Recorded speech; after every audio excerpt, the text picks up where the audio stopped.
മുറപ്പെണ്ണ്. രചനാ സംഭാഷണ മൈഥിലി മിത്ര ഭാഗം 24. ഇത്തിരി ചുക്കുകാപ്പി കുടിച്ചോ, പനി വരില്ല.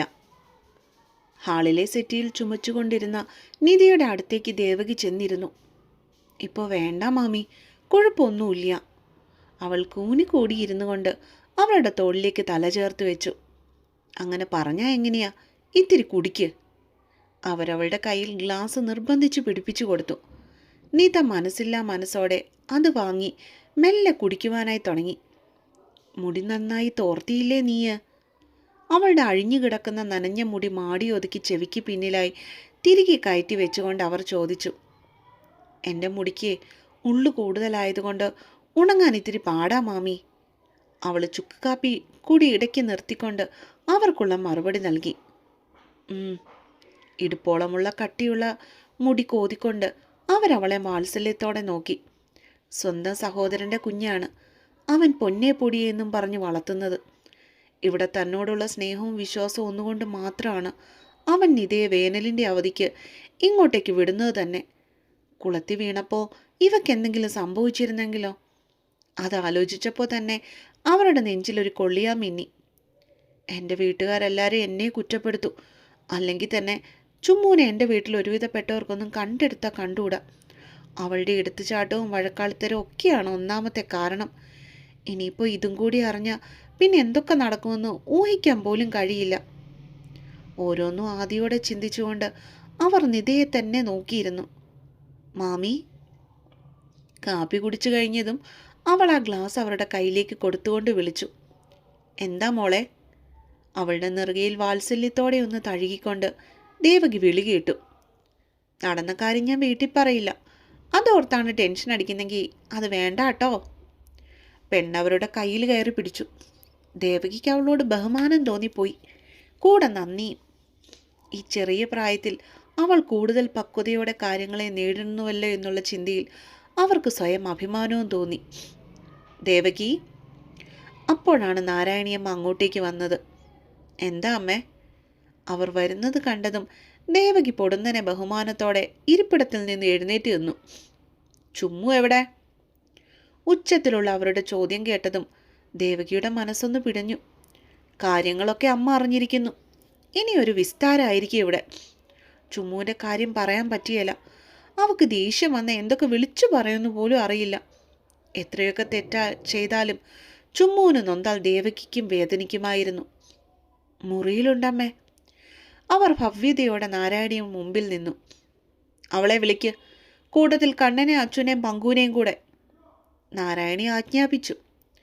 തിരിച്ചൊന്നും പറയാനുള്ള അനുവാദം ഇല്ലാത്തതുകൊണ്ട് തന്നെ ദേവകി തലയാട്ടിക്കൊണ്ട് അവരുടെ മുറിയിലേക്ക് നടന്നു. നീതേ. ദേവകി പോയെന്ന് കണ്ടതും നാരായണി മുന്നിലിരിക്കുന്നവളെ വിളിച്ചു. മുത്തശ്ശി. വളരെ സങ്കടത്തോടെ അവൾ വിളി കേട്ടു. എന്താ അവിടെ നടന്നത്? ചുമ്മു നിന്നെ എന്തെങ്കിലും ചെയ്തോ? അവർ ഗൗരവത്തോടെ ആ പെണ്ണിനെ സൂക്ഷിച്ചു നോക്കി. തള്ളി മുത്തശ്ശി. കണ്ണ് നിറച്ചുകൊണ്ട് അവൾ അവരെ നോക്കി. എന്തിന്? അവൾ ആരെയും വെറുതെ ഒന്നും ചെയ്യില്ലെന്ന് എനിക്കറിയാം. ഇത്തവണ നാരായണിയുടെ ശബ്ദം ഉറച്ചതായിരുന്നു. ഞാനൊരു വഴക്കിനും പോയില്ല മുത്തശ്ശി. ഇടുന്ന ഡ്രസ്സ് ഇത്തിരി കൂടി നന്നായിട്ടിട്ടൂടെയെന്ന് ചോദിച്ചു പോയി. അതിനാ അവൾ എന്നെ ഇങ്ങനെയൊക്കെ ചെയ്തത്. നീത കണ്ണുകൾ തിരുമ്മി. അവളുടെ ഡ്രസ്സിൻ്റെ കാര്യത്തിൽ നിനക്കെന്തിനാ ഇത്ര സങ്കടം? അവർക്ക് ചോദിക്കാതിരിക്കാനായില്ല. ഇവിടെ ആണുങ്ങൾ ഒരുപാടുള്ളതല്ലേ മുത്തശ്ശി? മറു ചോദ്യമായിരുന്നു നീത ഉത്തരമായിട്ട് നൽകിയത്. നാരായണിയമ്മയുടെ നെറ്റി ചൊളിഞ്ഞു. അതുമാത്രമല്ല, കണ്ണേട്ടൻ അവൾ ഇക്കാര്യത്തിൽ ഒത്തിരി വഴക്ക് പറയുന്നുണ്ട്. സ്വന്തം സഹോദരനെ പോലെ ഒരാളല്ലേ കണ്ണേട്ടൻ അവൾക്ക്. എന്നിട്ട് ഏട്ടൻ പറയുന്നത് കേൾക്കാതെ ഏട്ടനോട് തർക്കുത്തരം പറയുന്നത് ഞാൻ പല പ്രാവശ്യം കേട്ടതാ. എരിതീയിൽ ഒഴിക്കുവാനായി തുടങ്ങി അവൾ. അതുമാത്രമല്ല മുത്തശ്ശി, കണ്ണേട്ടൻ്റെ അവിടെ ഇടയിൽ ഞാൻ എന്തിനാ ചെല്ലുന്നതെന്ന് ചോദിച്ചായിരുന്നു വഴക്ക്. കണ്ണേട്ടൻ അവിടെയാണെന്ന്. അവിടെ കണ്ണേട്ടനോട് ഞാൻ മിണ്ടരുതെന്ന്. ഞാൻ പുറത്തുനിന്നും വന്നോളാണെന്ന്. അതുകൊണ്ട് ഗസ്റ്റായിട്ട് വന്നോൾ, അതിനനുസരിച്ച് നിൽക്കണമെന്നൊക്കെ പറഞ്ഞായിരുന്നു വഴക്ക്. അതിന് ചോദ്യം ചെയ്തപ്പോഴാണ് എന്നെ അവൾ അങ്ങോട്ടേക്ക് ഇട്ടത്. ഇല്ലാത്ത കണ്ണുനീര് വരുത്തിക്കൊണ്ട് അവൾ കള്ളക്കരച്ചിൽ തുടർന്നു. കണ്ണൻ അവളുടേതാണെന്നോ? കുട്ടി എന്തൊക്കെയായി പറയുന്നേ? സംശയം തോന്നിയത് കൊണ്ടാവാം നാരായണി അതുമാത്രം നിധിയോട് എടുത്തു ചോദിച്ചത്. അത് പിന്നെ ചുമ്മൂന് കണ്ണേട്ടനെ ഇഷ്ടമാണെന്നാ തോന്നുന്നേ മുത്തശ്ശി. നിത അതും പറഞ്ഞിട്ട് അവരെ കള്ളക്കണ്ണെറിഞ്ഞു നോക്കി. അവിടെ നാരായണിയുടെ മുഖത്ത് എന്തൊക്കെയോ ഭാവങ്ങൾ വരുന്നത് നിത കണ്ടു. മുത്തശ്ശിക്ക് വിശ്വാസം വരുന്നില്ലേ, ഞാനൊരുട്ടം കാട്ടിത്തരാം. അവസാനത്തെ ആണിയെ അടിക്കുവാൻ വേണ്ടി അവൾ മെല്ലെ അവിടെ നിന്ന് എഴുന്നേറ്റു. ശേഷം നാരായണിയെ ഒന്ന് നോക്കിയിട്ട് സ്വന്തം മുറിയിലേക്ക് നടന്നുപോയി. നിമിഷനേരം കൊണ്ട് റൂമിലേക്ക് പോയ നിത തിരിച്ചു വന്നത് കയ്യിൽ പങ്കുവിൻ്റെ ഡയറിയായിട്ടായിരുന്നു. നോക്കൂ മുത്തശ്ശി, കണ്ണേട്ടന് വേണ്ടി എന്നെ തള്ളിയിട്ടെന്ന് കാണിക്കാൻ ഇനിയും വല്ല തെളിവും വേണോ? കണ്ണൻ്റെയും ചുമ്മുവിൻ്റെയും പേരെഴുതി ഫ്ലെയിംസ് വെട്ടിവെച്ചിരിക്കുന്ന താളെടുത്ത് അവർക്ക് മുൻപിൽ തുറന്നു വെച്ചവൾ കൗശലത്തോടെ. ഞാൻ എന്താ മുത്തശ്ശി ചെയ്യേണ്ടത്? ഞാൻ പോയിരുന്നെങ്കിലോ? കണ്ണേട്ടൻ അച്ചുവേട്ടൻ അപ്പോൾ അങ്ങോട്ടേക്ക് വന്നിരുന്നില്ലെങ്കിലോ? എൻ്റെ അച്ഛനോടും അമ്മയോടും നിങ്ങളൊക്കെ എന്ത് സമാധാനം പറഞ്ഞേനെ? ദേവകി മാമയുടെ അവസ്ഥ എന്തായിരുന്നേനെ? ഒരു 15 വയസ്സുകാരി ഒരു വക്കീലിനെ പോലെ ചോദ്യങ്ങൾക്ക് മേലെ ചോദ്യങ്ങൾ ഉയർത്തി, അതും പൊട്ടിക്കരഞ്ഞുകൊണ്ട്. നിൽക്ക്, അവൾ ചെയ്തത് തെറ്റാണ്, പക്ഷേ ചുമ്മാ പറയുന്നത് കൂടെ എനിക്ക് കേൾക്കണം. അവരാ ഡയറി മടക്കി മുൻപിൽ കിടന്ന ടീപ്പോയിലേക്ക് ഇട്ടുകൊണ്ട് അവസാനമായിട്ട് പറഞ്ഞു. ഒന്ന് പതറിയെങ്കിലും അതുള്ളിൽ മറച്ചു പിടിച്ചുകൊണ്ട് അവൾ തിരികെ പോയി സെറ്റിയിൽ തന്നെ ഇരുന്നു. അമ്പുറ്റിയമ്മേ. ചുമ്മുവിൻ്റെ വിളി കേട്ടാണ് അവൾ നിധിയിൽ നിന്നുള്ള നോട്ടം മാറ്റിയത്. അവളുടെ പിന്നിലായി കണ്ണനും അച്ചുവും പങ്കുവും ദേവകിയും നിൽക്കുന്നുണ്ടായിരുന്നു. നീ ഇവളെ എന്തേലും ചെയ്തോ? നാരായണിയമ്മയുടെ ഒച്ച ഹാളിൽ മുഴുങ്ങി. തള്ളിയിട്ടു. ഒറ്റ വാക്കിൽ ഉത്തരം പറയുന്നതിനോടൊപ്പം സെറ്റിയിലിരുന്ന അഭിനയ പ്രതിമയെ ഒന്ന് പാളി നോക്കുവാനും ചുമ്മു മറന്നില്ല. എന്തിന്? അവർ ദേഷ്യത്തോടെ തിരക്കി.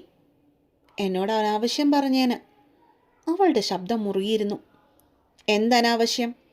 അവർ വീണ്ടും ഗൗരവത്തോടെ ചോദിച്ചു. പക്ഷേ അതിനവൾ മറുപടി നൽകിയില്ല. മനസ്സിൽ ഒരു വട്ടം കൂടി ചിന്തിക്കാനാവതില്ലാത്ത കാര്യങ്ങൾ അവളുടെ നാവിൻ തുമ്പിൽ നിന്നും പുറത്തേക്ക് വരാൻ ഒരുക്കമായിരുന്നില്ല എന്നതായിരുന്നു സത്യം. ചുമ്മു, നിന്നോടാ ഞാൻ ചോദിച്ചേ, എന്തനാവശ്യമാണെന്ന് ഇത് നിന്നോട് പറഞ്ഞേന്ന്.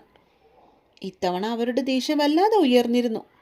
കുടുംബത്തുള്ള മറ്റാളുകൾ കൂടി അവരുടെ ദേഷ്യത്തിലുള്ള സംസാരം കേട്ട് അപ്പോഴേക്ക് അങ്ങോട്ടേക്ക് ചെന്നു.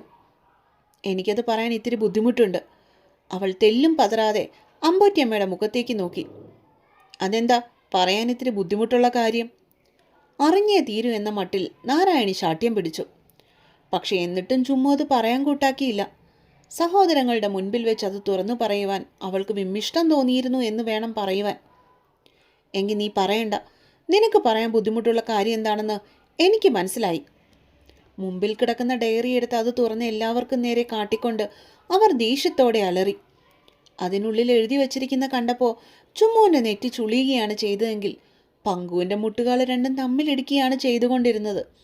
പക്ഷേ എല്ലാത്തിനും സാക്ഷിയായി നിന്ന വീട്ടുകാർ ഒട്ടൊരു പകപ്പോടുകൂടിയാണ് ആ നേരം ചുമ്മുവിനെ നോക്കിയത്.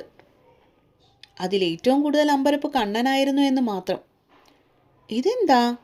ചുമ്മു ചോദിച്ചു. ഇതെന്താണെന്ന് നീ എന്നോടാണോ ചോദിക്കേണ്ടത്? ഈ ഡയറി നിൻ്റെയല്ലേ ചുമ്മു? നിനക്കിഷ്ടമാണെന്ന് പറഞ്ഞിട്ട് കണ്ണം പണ്ട് നിനക്ക് വാങ്ങിത്തന്നതല്ലേ ഇത്? അവരുടെ മുഖത്ത് അമർഷം നിറഞ്ഞിരുന്നു. അതെ, പക്ഷെ ഞാനിത്... എന്തോ ആലോചിച്ചു കൊണ്ടവൾ തനിക്കരികിലായി നിൽക്കുന്ന പങ്കുവിനെ ഒന്ന് പാളി നോക്കി. അവിടെ പേടിയോടെ വിറച്ചുകൊണ്ട് നിൽക്കുന്നവനെ കണ്ടതും അത് എഴുതിയത് അവൻ തന്നെയാണെന്ന് ചുമ്മു ഇതിനോടകം മനസ്സിലാക്കിയിരുന്നു. ഇത് നീ തന്നെയല്ലേ ചുമ്മു എഴുതിയത്? അവർ ഇരിപ്പിടത്തിൽ നിന്ന് എഴുന്നേറ്റ് അവളുടെ അടുത്തേക്ക് പാഞ്ഞു ചെന്നു. അച്ഛമ്മേ, അത് ഞാൻ... ചുമ്മുവിനെ എന്തെങ്കിലും ചെയ്യുമോ എന്നുള്ള പേടി കൊണ്ട് പങ്കു വായ തുറന്നതും അവൾ അവൻ്റെ കൈയുടെ മുകളിലായി മുറുക്കെ പിടിച്ചു. വേണ്ട എന്ന രീതിയിൽ. പറ ചുമ്മു, നീയല്ലേ ഇത് എഴുതിയേ? അവർ പെണ്ണിൻ്റെ തൊട്ടു മുൻപിൽ നിന്ന് ചെന്ന് അലറി. ഒരു മൂളലിൽ മറുപടി ഒതുക്കിക്കൊണ്ട് അവൾ അവരുടെ മുൻപിൽ തലകുനിച്ചു നിന്നു. പഠിക്കാനുള്ള സമയത്ത് ഇതൊക്കെയാണോ ചുമ്മു നിന്റെ പണി?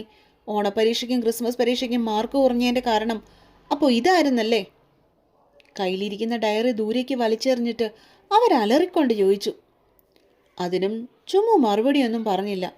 പകരം എല്ലാം കേട്ടുകൊണ്ട് മൗനമായി തന്നെ നിന്നുകൊടുത്തു. എന്നിട്ട് ഇതുകൊണ്ട് നീ നിർത്തിയോ? ചോദിക്കാൻ വന്ന ഒരു പാവം പെൺകൊച്ചിനെ എന്താ ചെയ്തേ നീ? ആ പെണ്ണ് എന്തെങ്കിലും പറ്റിപ്പോയിരുന്നെങ്കിൽ അവരുടെ വീട്ടുകാരോട് ഞാൻ എന്ത് സമാധാനം പറഞ്ഞേനെ? നീ ചെയ്യുന്നത് പലതും ഞാൻ കണ്ടില്ല കേട്ടില്ല എന്ന് വെക്കുന്നത് അതിലെന്തെങ്കിലും ന്യായമുണ്ടെന്ന് കണ്ടതുകൊണ്ട് തന്നെയാണ്. പക്ഷേ നീ ഇപ്പോൾ ഇവളോട് കാണിച്ചത് എനിക്ക് ക്ഷമിക്കാൻ പറ്റില്ല. അവരുടെ വാക്കുകൾ ചാട്ടുളി പോലെയാണ് അവളുടെ മനസ്സിലേക്ക് കുത്തിക്കയറിയത്. ഒരു മാപ്പ് പറച്ചിൽ കണ്ടോ ക്ഷമ അയച്ചതുകൊണ്ടോ തീരുന്ന പ്രശ്നം ഇതല്ലെന്ന് എനിക്കറിയാം. എന്നാലും നീ ഇത്രയും ചെയ്ത സ്ഥിതിക്ക് അത് പറയിപ്പിക്കാതിരിക്കുവാൻ എന്നെക്കൊണ്ട് പറ്റില്ല. അതുകൊണ്ട് നീ ഇവളുടെ കാലിൽ വീണ് മാപ്പ് പറയണം. പറഞ്ഞേ പറ്റൂ. അവസാനമായി നാരായണി അത് പറഞ്ഞതും പങ്കു ഞെട്ടിപ്പോയി. എല്ലാവരുടെയും നോട്ടം അവളിലേക്ക് മാത്രമായി. ഞാൻ മാപ്പ് പറഞ്ഞോളാം. ചുമ്മു പെട്ടെന്ന് ചാടിക്കയറി പറഞ്ഞതും കേട്ടു നിന്നവർ അമ്പരപ്പെട്ടു പോയിരുന്നു. കാരണം വേദ അവളോട് മാപ്പ് പറയുന്നുള്ള കാര്യം സ്വപ്നത്തിൽ പോലും ആരും ഊഹിച്ചിരുന്നില്ല. എങ്കിൽ പറയ്, ഇനി ഒരിക്കലും അവളുടെ അടുത്ത് വഴക്കിന് പോയില്ലെന്നും കൂടെ നീ സത്യം ചെയ്യണം. നാരായണി നിധിയെ ചൂണ്ടിക്കാട്ടി വീണ്ടും ആജ്ഞാപിച്ചു. ചുമ്മു അവളുടെ മുൻപിൽ ചെന്ന് നിന്നുകൊണ്ട് കൈകൾ കൂപ്പിപ്പിടിച്ചുകൊണ്ട് ക്ഷമ പറഞ്ഞു. സാരില്ലേ ചുമ്മു, നിനക്കിപ്പോഴെങ്കിലും കാര്യങ്ങളൊക്കെ മനസ്സിലായല്ലോ. എനിക്കത് മതി. പെണ്ണിൻ്റെ കൂപ്പുകൈകൾക്ക് മുകളിൽ തൻ്റെ കൈകൾ പൊതിഞ്ഞു പിടിച്ചുകൊണ്ട് നിത വീണ്ടും അഭിനയം തുടങ്ങി. എല്ലാം കഴിഞ്ഞതും എല്ലാവരും അവരുടെ മുറിയിലേക്ക് കയറിപ്പോയി.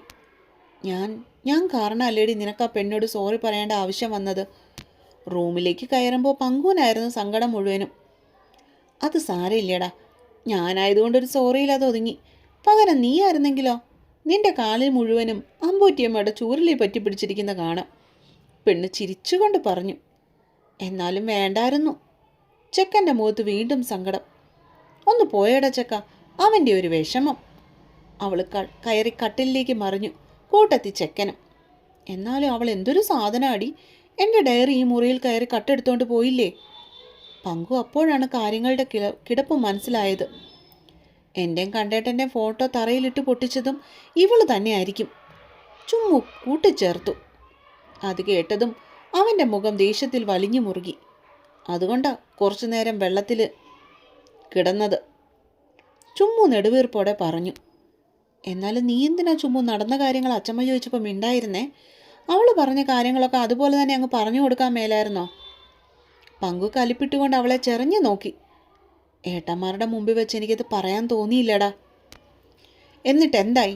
എല്ലാവരുടെ മുമ്പിൽ നീ മാത്രമല്ലേ നാണം കേട്ടെ? അവൾ നല്ല പിള്ള ചമഞ്ഞിരിക്കുകയും ചെയ്തു. സാരില്ല പോട്ടടാ, ഈ ചുമ്മുവിനെല്ലാം നേരിട്ട് കൊടുത്താ ശീലം. അവൾ എന്നെ എല്ലാവരുടെ മുമ്പിൽ നാണം കെടുത്തിയെന്നുള്ളത് വലിയ താമസമില്ലാതെ തന്നെ ഞാൻ തിരിച്ചു കൊടുത്തോളാം. അതും പറഞ്ഞ് ചുമ്മു ഒന്ന് പുച്ഛത്തോടെ ചിരിച്ചു. പക്ഷെ മുറിയുടെ മുൻപിൽ കൂടി നടന്നു പോയ കണ്ണൻ അവൾ അവസാനം പറഞ്ഞ കാക്കുകൾ മാത്രമേ കേട്ടിരുന്നുള്ളൂ. അപ്പോൾ കാത്തിരിക്കുക കേട്ടോ. അടുത്ത പാട്ടുമായിട്ട് നാളെ വരാവേ. ഇന്ന് മുഴുവൻ പാസ്റ്റാണ് പറഞ്ഞത് കേട്ടോ. അടുത്ത ഒരു പാട്ടോടുകൂടി പാസ്റ്റ് തീരും. പിന്നീട് സ്റ്റോറി മുഴുവൻ പ്രസൻറ്റിലായിരിക്കും നടക്കുക. അപ്പോൾ ശരി, ബൈ ബൈ.